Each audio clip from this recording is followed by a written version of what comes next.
Good morning, ladies and gentlemen. My name is Nemekonya Kogereri. Ethnoreligious bigotry is one of the character failings and flaws and traits of the dregs of the society. The most ignorant, the most hate-filled, the most roguish elements amongst us. And let nobody deceive you.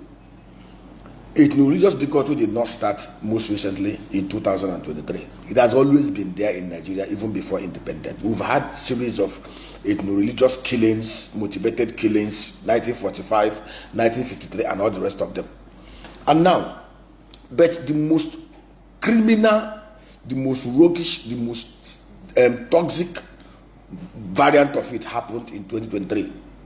Before 2023, the West and the East, the Igbos and Yorubas have lived peaceably. In fact, the southwest of Nigeria, the old western Nigeria, we are the only place in the whole of Nigeria during the Civil War that Igbo properties and assets were preserved. Stories were told of how Lesubemi Balogun, the doyen of Nigerian banking industry, preserved the assets of Alex Ekweme during the Civil War and how he had over. So we have beautiful stories. In fact, the highest intertribal marriage in Nigeria, arguably, are between the Igbos and the Yorubas. There is a Yale University research study by two professors that show clearly that Igbos and Yorubas are among the top 7 smartest and most progressive ethnic nationalities in the whole world. There is a research also in the US that show clearly that Igbos and Yorubas are among the top 5 most educated and progressive ethnic nations in the world. So it's a no in the US. So it's a no-brainer. Each of the ethnic group have their fair share of the good, the bad, and the ugly. Each of the two ethnic groups have a fair share of the ethnoreligious bandits and bigots in their midst. Let nobody deceive you. Bigotry is not isolated to one ethnic group. But what we saw in 2023 was the most criminal, roguish, politically driven one. The one that was raised by the Ronu Batidiots, the Ronu bandits, who practically decided to inject ethnic religious bigotry into the system so as to withhold power and retain power. And which is the most violent thing to do, which is the vilest thing to do for anybody who is very, very smart.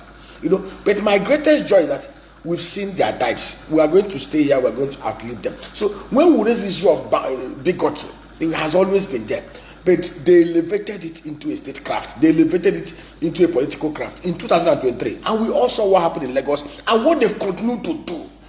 They've continued to inject toxicity. They are continued to inject bias. And interesting that a very many ignorant people in the two sides of the aisle are jumping into this. Now let me tell you what people don't understand. Even among the Yorubas, there are still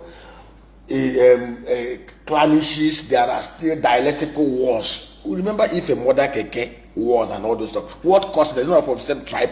We remember the one that happened in Anambra. I forgot the name of the two communities. What's them?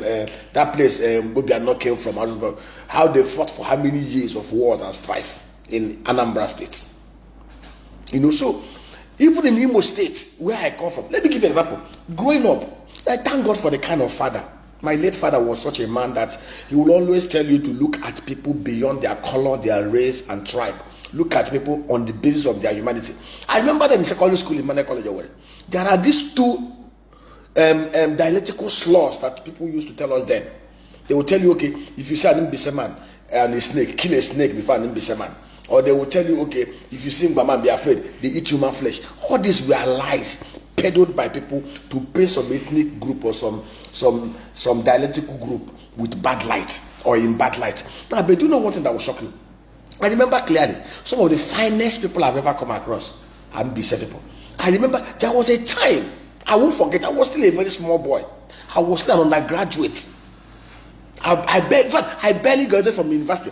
Then the PDP deputy governor was my kinsman, my father's classmate, my father's boyhood friend and everything. But PDP wasn't doing well in Imo State. That time between Okigwe and Enugu, there used to be a lot of armed robbery activities, fueled by mostly armed robbers, youths from my village, from Uloba and other places. And the PDP government could not stop them. And we also gathered that most of these youths were empowered as thugs and they were not disarmed. And as the youth leader, president of the youth group in my youth especially in my community, we mobilized to ensure that we pressed the government to do what was right. But rather than do what was right, what did they do? They mobilized from Owerri to come and arrest all of us. I was picked among other people, and they accused us of planning to do arson against the political office holders from Okigwe. We are arrested. That was the first time I met an upright, God-fearing policeman. The DPO there was an MBC man, Mr. Machuku. They concocted all manner of lies just to make sure that we were jailed. But the guy did his own investigation, and they found out that all this were all cooked up. Rather than arrest us, the DPO drove to my father's house. My father's house was a very rickety house then. I was still fresh from the university. There was nothing hopeful about my future then. Aside from that, if I graduated as a faculty scholar and the VC award winner. The man came to my house, took all of us, took our station, and took our statements and drove us back to our houses because he said he investigated it and he found that all those were concocted lies. And the man even told me that he made an oath to God while he was in the police college in Ikeja that he will never use his position to witch hunt anybody, that he will use his position to serve God. And be same man, DPO, one of the finest, most ethical policemen I ever met in my life. But growing up, we were told stories of, if you see a snake and see Mbise man, kill snake before killing Mbise man. That was how the killing Mbise before killing. That was the wickedness people propagated. And they are still propagating it. Among the Igbos too, there are a lot of sub-ethnic strife. And of course, those who engage in it are the basiest, the dregs of the society, people who do not understand what the love of God and love of humanity is all about. So why am I saying this thing? For those of you who get carried away, who allow yourself to be soaked into these narratives, I look at people based on their character, based on what they are bringing, what I see them, based on the fruits that they bear. I don't look at people based on what they say. You can fool me once, you can't fool me twice. The truth is, for Nigeria to move forward, for Imo State to move forward, for the Alu Igbo to move forward, for Ala Yoruba to move forward, for Nigeria to move forward, we must have to look beyond our ethno-religious rah-rah-ness and focus on the quality of the men. Today, if an Akinwumi Adesina will come out to contest for president, outside P2B, I don't think there's any other Igbo man I would prefer over Akinwumi Adesina than outside P2B. If Akinwumi Adesina steps up now to be president, against all the political elites in the service, I will support and vote for him. Because I see the qualities, I see the excellence, I see the track record. But the problem with most of us, rather than see value, and let me tell you, there was a research conducted by Carlo Cipolla. And Carlos Cipolla was trying to analyze this issue of intelligence. People think that intelligence simply means, somebody that has IQ of 148 or 160, or somebody that has, that made first class, or a professor of this or a professor of that, or somebody that distinguished himself academically. No, that is another form of intelligence. The real intelligence is based and determined by the choices and decisions people make.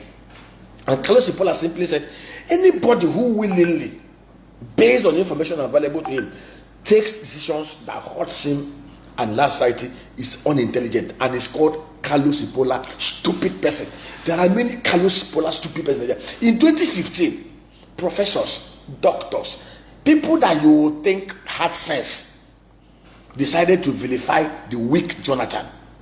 They ganged up against him and chased him away and brought to power one of the vilest, the most the crudest, one of the most, one of the vilest, the dumbest, one of the most clannish, one of the most religious extremists, a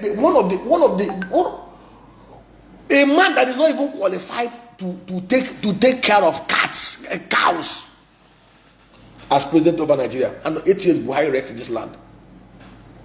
A man that wasn't even, a man that had 150 cows for 16 years, and he could not add one calf to that 150 cows. A man that has no record of any excellence or any value add anywhere in the whole world. Professors gathered and packaged and foisted him, working with the rogues and the Satanists in the US as the president of Nigeria. We have not recovered from that mistake of 2015. Was Jonathan the best thing to happen to Nigeria? No, Jonathan had his weaknesses. But we knew right from day one that the Jonathan and the Buhari was no contest. In the reasons of it, Put side by side, Jonathan was far ahead of Buhari. But people fueled by ethno-religious bigotry, people fueled by sectionalism, people fueled by all manner of nonsense. The same thing happened in 2023, and we are all suffering it. So let's shine our eyes. Any choice and decision that you do that hurts you and those around you shows you're a very stupid person. 2027 is coming. There have been all manner of alignment and all stuff. And let me tell you, and most people will pretend, they will tell you, I am not a bigot. Your choices, what you defend shows who you are. My late father was a man who loved God and humanity. I learned a lot from him. He calls himself Zenozo. He tells me that he is more righteous than bishops because I see it in his life. I remember a story. I bought a brand new car for my father. I wanted somebody that would drive that car to the village. I called people, many people, relations. My father told me that the person that he wants to bring the car was my driver, a boy from Awuchi. I asked my father, why? He said he has studied all the characters. That is the only person that he knows that if I give the car, the person will drive the car safely to him in the village. I will not tell stories. And that was it. See this one, Femi Lekon Oyinloye, one of the most stupid Femi Lekon Oyinloye, one of the most stupid bigots I've ever seen. So dumb. You look at him, he looks so kwashokod. He's both kwashokod in the brain and in the mind. And these are the kind of human beings that fuel bigotry. And they can't even look in the mirror and see who they are. The truth is, we must fix this nation. We must first of all look into the mirror. My dad, you know example. There was a time I started a transport business for my dad. I had 7 buses. 6 of them were from my village. The only person that was not from my village was another driver from Isochi. But the 6 from my village I must use the word, we are the most criminal. But they were still the one that will always come and rat and lie against the Isochi guy. Because the Isochi guy bought another bus while driving for me. And I was so angry, I was listening to them. My father called me one and said I should calm down. That he want me to come back home and he will explain to me. When I got back home, my father showed me my father is an accountant, so he has separate books for the 7 of them. He showed me the books for the 7 buses. The only one that was in green was the one that was driven by the Isochi guy. The other ones from my village, their own were all in red. That means they were taking more money from my father than they were bringing. What did the Isochi guy do? Very creative. The guy decided to employ another driver as his conductor. So they work for me, to my father, 8 to 6 p.m. and they work for themselves 6 p.m. to 11 p.m. They were productive, they were maintaining the vehicle. They were able to buy vehicles for themselves. Why? Because my father's book in that area was in green. My father told me, that was the first lesson. My father told me, if you have anybody who is working for you or working with you, who cannot add value to himself and to you, sack the person. He's a useless thief. My father did not say because this one came from my village. They listened to them. My father told me, be wise, always look at people, not their tribe, not their color, not their ethnicity, not what they tell you, but what you see them do. May God help us. Let me tell you, you see, you will see many of them. There's another one Adola John Taiwo, one another bad idiot. These guys are so dumb and dense. You will see them, they look so nice, but they're stupid. Very stupid human beings. Some of them look educated, but they are brainwashed with religious toxic vibe. May God help us. This message is, share it if you want to share it. It's for those who are wise, those who are smart. In my place of in my business, I have many. In fact, I have many from Yoruba land, from Hausa, Fulani, Edo, working for me. I won't recruit based on race and ethnicity. I recruit based on competencies. The track records are there. May God have mercy on us.